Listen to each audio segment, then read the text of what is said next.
ছিল যাব মদিনা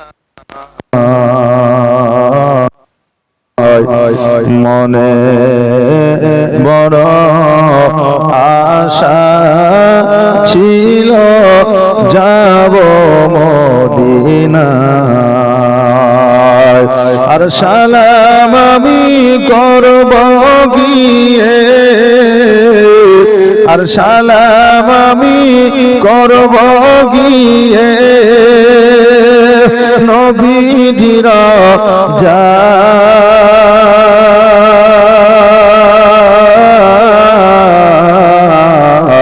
মনে বড় আশা ছিল যাব মদিনা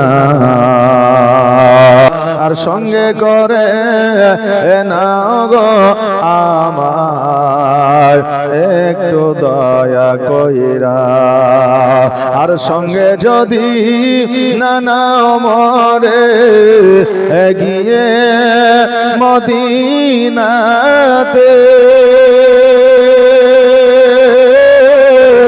আমার সালাম বাকি আছে।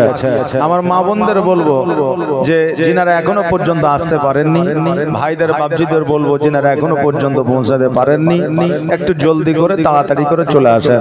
কারণ জীবনী ধারাবাহিক শুনতে শুনতে যদি একটু থেকে যায় বা একটু যদি ছুটে যায় বা যদি শোনা না হয় তো দেখেন আমাদের মনটা খারাপ হয়ে যায় নাকি বলে। জি আজকে আমরা একদিন শুনলাম দ্বিতীয় দিন না শুনলেও হবে। সিরিয়াল মায়েদের ছাড়া যাবে না, রান্না বাদ দিয়েও সিরিয়াল দেখবে।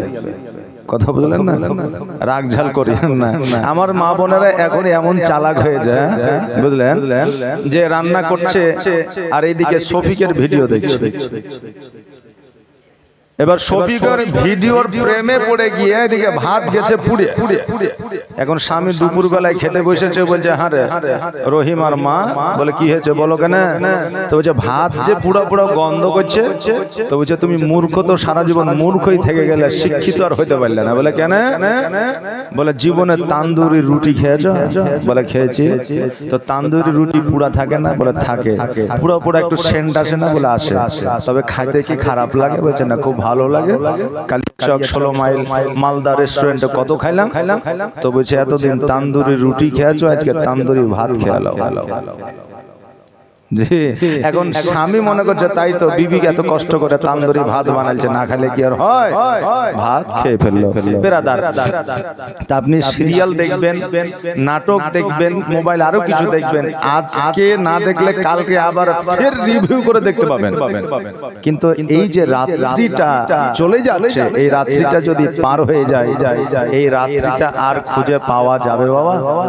জি যাবে না।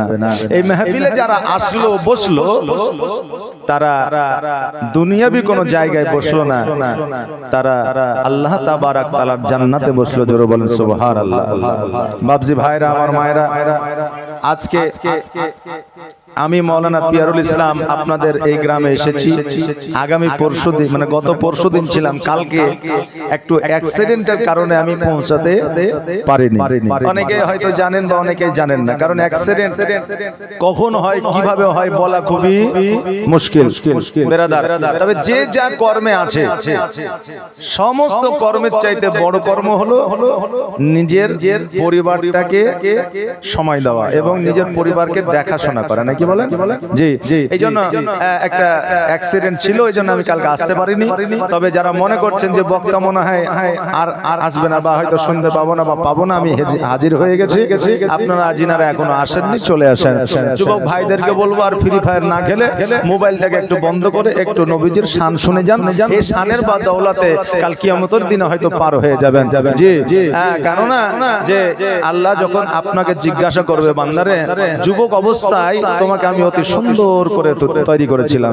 যুবক অবস্থায় তুমি যে কাজ করেছো একেবারে কি বলবো, মানে খুব তাড়াতাড়ি কাজ করেছো, বাইক 80 জায়গায় 100-তে চালিয়েছো। তোমার ক্ষমতা, তোমার রক্তের পাওয়ারকে আমি আল্লাহ যুবক অবস্থায় বাড়িয়ে দিয়েছি। তোমার সমস্ত কিছু মানুষ যেমন থেকে পছন্দ করে, ভালো বলে, আমি আল্লাহ যুবক অবস্থায় তোমার ইবাদতকে আমি আল্লাহ কবুল করি। জোরে বলেন সুবহানাল্লাহ। যুবক অবস্থার ইবাদত আমি আল্লাহ পছন্দ করি। এইজন্য যুবক সেই দিন প্রশ্ন করবে, তুমি হা হা লাদ দিয়ে কিছুই বলতে পারবে না। হয়তো এই কথাটা বলতে পারবে যে আল্লাহ জীবনে কিছুই করিনি, তবে এই কি বলে মডেল পাড়া নাকি, হ্যাঁ, ওখানে গিয়েছিলাম জীবনী শুনতে, এতটুকুই শুনেছি, আল্লাহ কিছু করতে পারিনি।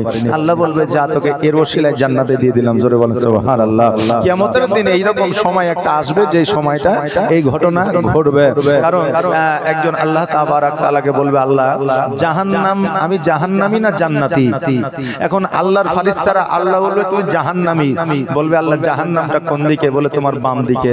যেমনই বলবে অমনি দৌড়াতে আরম্ভ করবে। আল্লাহ বলবে এই বান্দা দাঁড়া দাঁড়া। বলে যাদেরকে আমি জাহান্নামী ঘোষণা করি তারা সহজে জাহান্নামে যেতে চায় না, তাকে টেনে ছেঁচড়ে হেঁচড়ে নিয়ে যেতে হয়। আর জাহান্নাম বাম দিকে বলা মাত্রই তুই ছুটতে লেগেছিস, কারণটা কি? তো বলছে আল্লাহ পৃথিবীতে তোমার একটা কথাও শুনিনি। তুমি বলেছো নামাজ পড়তে পড়িনি, রোজা রাখতে রাখিনি, তুমি বলেছো যাকাত দিতে দেইনি, তুমি বলেছো ভালো কাজ করতে করিনি, তোমার একটা কথাও আমি শুনিনি। তো কমসে কম আজকের কথাটা তো শুনি। আল্লাহ বলছে তোকে আজকের কথার জন্য জান্নাতি করে দিলাম। জোরে বলুন সুবহানাল্লাহ। আজকে শুনেছিস বলে তাই তোকে জান্নাতি করে দিলাম। বেরাদার, আল্লাহ তাবারাক তাআলা আজকে আমাদের এই রাতটা যদি কবুল করে নেয়, আমরা যতজন থাকবো ততজনই জান্নাতি। জোরে বলেন সুবহানাল্লাহ।